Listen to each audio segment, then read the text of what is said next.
All right, while we wait for a storm to go by, I want to show you a couple different things I've added since the last episode. So we finally got the material processor. Got ourselves, right now we're working on to get electric refiner. That the electronics, it is a grind to get, but once we get that refiner, then we can work on getting our composites so we can unlock the boat. So we're going around. On top of that, from the last episode that you guys watched, found a couple nodes. Everything is set up and placed besides the aluminum. So how do you guys drop those down where you can see those markers on your map? So what you want to do is when you reach the point where you can unlock this, it will help you out. Right there. Portable beacon. With the portable beacon, what you can do is once you craft it, if you find a node, you can place it down right there on the node.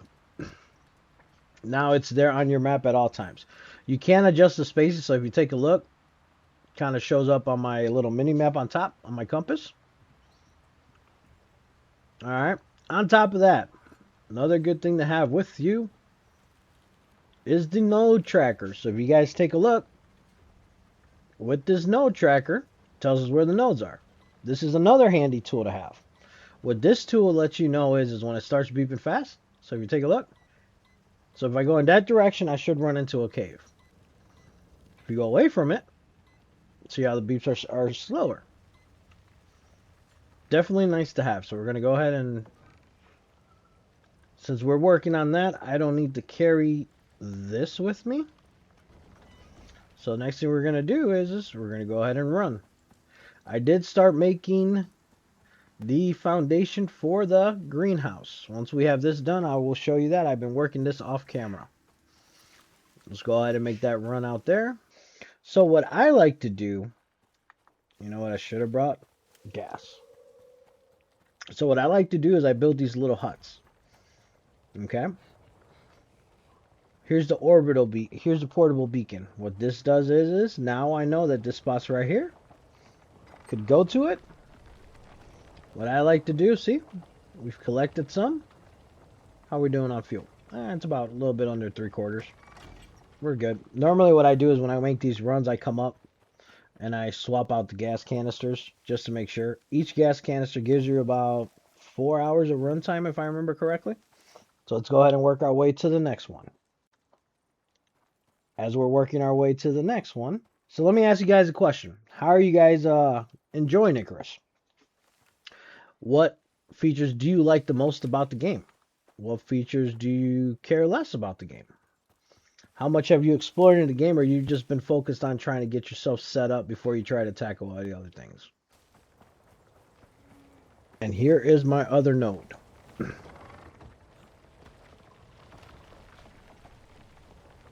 still full.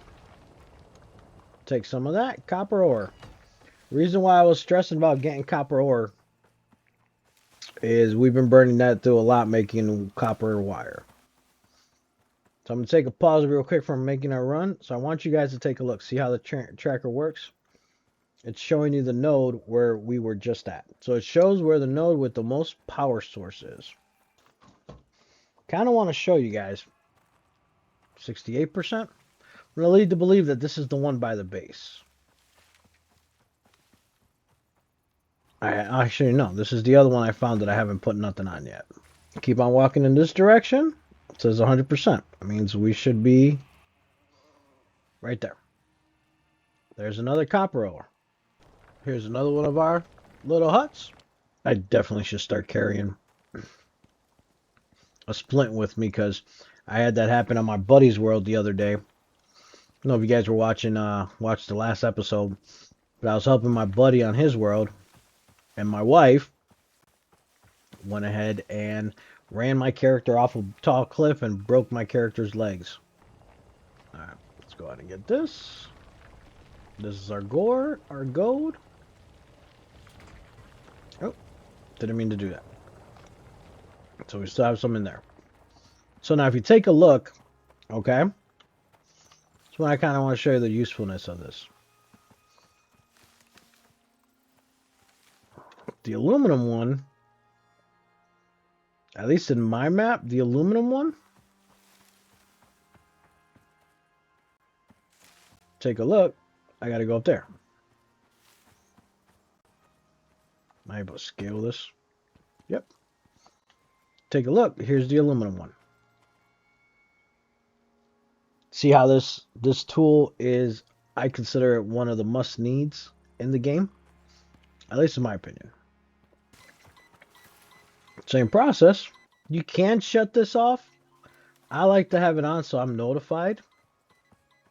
There you go. It's getting a little bit louder after dealing with those beasts. But do you see what I was talking about? How useful this tool is. Also, we did upgrade to a better light. This is more. So we did upgrade this to this end game light. This end game light is nice because you guys see how bright this cave is right now. So this is the battery powered lantern. And the way you guys charge this is you have to build a charging station at the base. But you see the difference how bright this cave makes this caves. Now that we have this all set up, we're back at the base. We have some goodies. Let's go ahead and take them to refine. Hopefully we'll have enough to make the ores. Oh, also, what I did was I got a fully upgraded. I upgraded fully 100% the beehive. Now we're producing beeswax and every other good stuff that you get from the bees. So if you take a look, I'll walk you through every single one attachment. So we have the standard beehive, which you need for the fuel. You're going to need bees. Okay? So with that, you got to go here. Take a look. It is producing a breeder. Okay? Breeding center attaches to beehive to provide facility for a queen bee. To produce worker bees. So that means now they're going to be breeding. Okay, large beehive expansion gives us a little bit more slots. And here I can have it, I can turn it on. I have it off at the time, but if I activate it, now every 2 minutes it's going to convert the right here honeycomb into beeswax, into honey and beeswax. Okay, so we can turn that on and let it run, and you'll see how much we have. So by following this process, this is what I want to show you guys. How nice it is to have these. I've collected all of this, excluding the iron, just from our mining deposits. So now once we find a mining deposit, now we're going to be good, because then we're going to be getting an iron deposit. We're going to be getting iron ore. With iron ore, we need it because, number one, we can make our steel. I can get this to go down. We can make we have our titanium, but with the iron ore, you can make your steel.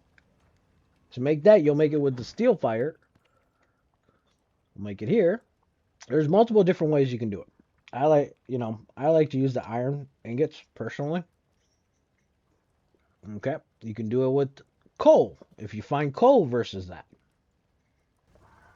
If you take a look, I've gotten a couple more bees, so what we're going to do is place them in here. And now what it's doing is it's going to produce worker bees. See right here, we have a queen bee. And it'll just do it automatically, okay? So don't think you have to do anything, it'll just do its thing. Based off of my research. We're going to learn here right now if that's the truth or is that a myth. What I want to do for the next step is I want to build, this is for our greenhouse. But I don't want to do anything yet until I get the electric furnace going. Okay? So until I get that going, in order to get that going, the copper, if I believe correctly, we are good on copper. We are good on that. Now the question is for the electronics. If you take a look, I have produced a total of 37 at the moment. So to produce more, we need to make more. 37, so if my math is correct, we'll need a total of 93. 23, not 93. What was I thinking? Right now, the reason why I'm using a lot of the copper is to get these electronics. You burn through them like crazy. Well, that's doing its thing, because at the end of the day, we need 14 composites. But guess what? But unfortunately, this furnace right here, does not smelt it. So this is why we're making the push to get the electronics done so we can make. We just need 23. Take a look. To get to 23, we are going to need more gold wiring, and more copper. So this is where the grind for it is. Fortunately, I've been burning through all the gold. Actually, no, we have some. Wrong button. Alright, so we've been burning through it. Eventually, we'll have it stockpiled back up for the time being, but for right now. And I go out of town and just make as many as I need, because I know eventually we're going to need more. If you haven't located the deposits and everything like that, maybe you're not going to want to do that. But since I found a gold deposit, a copper deposit, I just keep on making them, and eventually we'll stockpile back up. And what I want to do is get it to that point where we have enough. Eventually we'll work on getting some different aesthetic stuff done. But for right now, what I want to work on is this. Remember what I was telling you guys, progression. Progression is key. Think about your steps, the next things you want to make. Always when you guys have a chance, when you guys tier up and get a next tier, get your hands on the bench and a forge. Once you get that forge, the forge will produce it faster for you. And additional to that, what the forge is going to do is going to help you make other things that you need for your journey. So if you take a look, we got enough of the gold wire. Now we need the copper. There's a little way you can do this to speed up for it to make your copper. So if you take a look, what you want to do, we're producing titanium. So we're going to take everything out so I can make our copper. So go ahead, we let that do its part. Let's put this titanium in there because we want to produce copper first. We want that to smelt. Once that gets it done, then we'll go ahead and craft. What we're going to do is we're going to go ahead and craft the electrical furnace. Okay, let me get my mouse out you guys this way. I apologize for that, guys.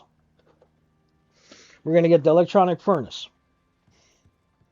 And on top of that, we're consistently producing biofuel. Biofuel is what we're going to need to keep power up in the base until we get to the point where we are good enough craft solar panels. With solar panels is going to be nice because then our generators are going to be used for backup or mostly at night.